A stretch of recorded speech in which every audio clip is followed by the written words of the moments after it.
It started with a knock no parent wants to hear, sharp, impatient, and echoing through the quiet of their new home. Mark glanced at his wife, Emily, who was rocking their newborn, Lily, to sleep.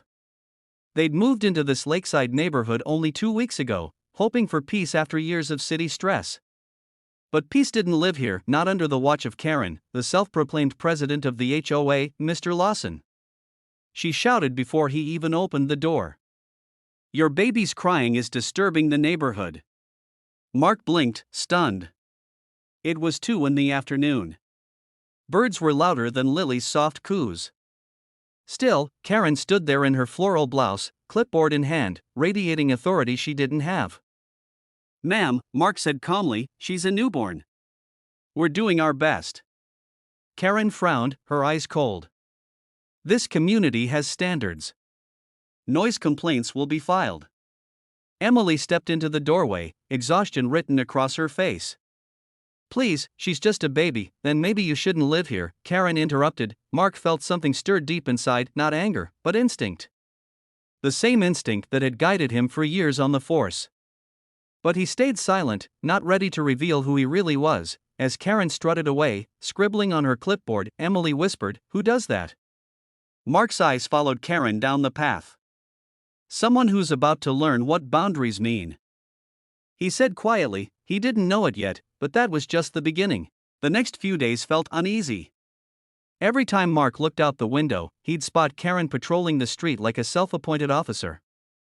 She photographed mailboxes, measured lawn edges, and even glared at neighbors whose sprinklers sprayed too far. But when it came to the Lawsons, she seemed obsessed. Emily noticed it first. "She's watching us," she whispered one evening. Mark followed her gaze. Karen was parked across the street, phone raised, pretending to check messages. Mark tried to ignore it. "Let her play her games. We'll handle it if it crosses a line." But that line came sooner than expected. On Saturday, the Lawsons hosted Mark's sister and her kids for lunch. It was a warm afternoon filled with laughter until Karen stormed in through the open gate. "This is unauthorized activity," she barked. "No HOA approval for outdoor gatherings." Mark's sister froze, her toddler clutching a juice box. Emily's voice trembled, "It's just family." Karen pointed her phone toward baby Lily, asleep in a shaded stroller. "You're violating community decorum," she said coldly. That was it. Mark's calm cracked. "You're trespassing, ma'am. Step off my property." Karen's smirk widened. "You think you can tell me what to do? We'll see about that." She left, but her words lingered like a warning shot. Later that night, an envelope appeared in their mailbox, "Noise violation. HOA fine, $300. Emily's hands shook. "She's targeting us, Mark." Mark nodded. Then she just made this official. By Monday morning, the HOA letter had turned into a storm. Karen wasn't satisfied with a single fine, she wanted control. She started posting photos of the Lawsons' front yard in the community Facebook group, captioned, "New residents ignoring HOA rules, already disturbing peace." The comments piled in. Some neighbors defended the family, but others, afraid of Karen's influence, stayed quiet. Emily felt the tension growing. Every trip outside felt like walking through a spotlight. One afternoon, as she returned from the grocery store, she found Karen kneeling beside their porch. "What are you doing?" Emily demanded. Karen straightened, holding a small noise level meter. "Measuring your sound levels. That baby monitor is audible from the sidewalk." Emily's mouth fell open. "You can't." "I can," Karen said smugly. "And I will." Mark arrived just in time, stepping between them. "Ma'am, that's harassment. You're not authorized to enter our property." Karen scoffed. "Call whoever you want. HOA law overrides personal feelings." Mark's jaw tightened. He had handled criminals, but never arrogance like this. "You're crossing legal lines," he warned quietly. Karen laughed. "Legal lines? Please. You're just another homeowner. I make the rules here." That night, Mark sat silently at his desk, staring at an old badge tucked inside his drawer, one he hadn't touched in years. His reflection in the polished metal reminded him of who he used to be. Emily placed her hand on his shoulder. "You're thinking of going back, aren't you?" He sighed. "Not yet. But maybe it's time to remind someone what real authority looks like." A week later, Karen's harassment hit a dangerous new level. Mark was working in the garage when he heard a faint beeping sound, the baby monitor blinking red. Emily's voice came from the nursery, panicked. "Mark! The monitor's off." He rushed inside to find Lily's crib empty, Emily holding their daughter tightly in the corner. Smoke rose from the monitor plug, its cord blackened, it short-circuited, Emily whispered, trembling. She was near it. Mark unplugged it, jaw clenched. Later, when he checked the porch camera footage, his stomach dropped. Karen had been near the power outlet that morning, pretending to inspect their siding. He confronted her immediately. "You touched my property," he snapped. Stepping onto the street, Karen turned, smiling sweetly. "Oh, the outlet? Just checking for safety compliance." "You're welcome. You could have hurt my daughter." "Oh please, accidents happen," she said lightly, neighbors peek through curtains. Emily called out, "Mark, let it go." He took a deep breath, forcing control. "This isn't over, Karen." Karen tilted her head, smug as ever. "You'll learn who's really in charge around here." That night, Mark wrote everything down: times, dates, photos, recordings. Years of police training had taught him one thing: build your case before you strike. The next time Karen crossed that line, he'd be ready. By Friday, Mark had gathered enough. His body camera, a relic from his sheriff days, now hung discreetly in his shirt pocket. He wanted proof, and he knew he'd get it. As expected, Karen showed up again, clipboard in hand. "Inspection," she said. "You failed to repaint your mailbox post." Mark folded his arms.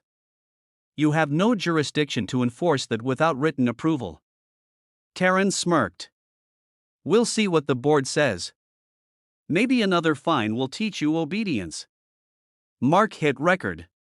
"Go ahead, tell me again, under what authority?" Karen's voice rose.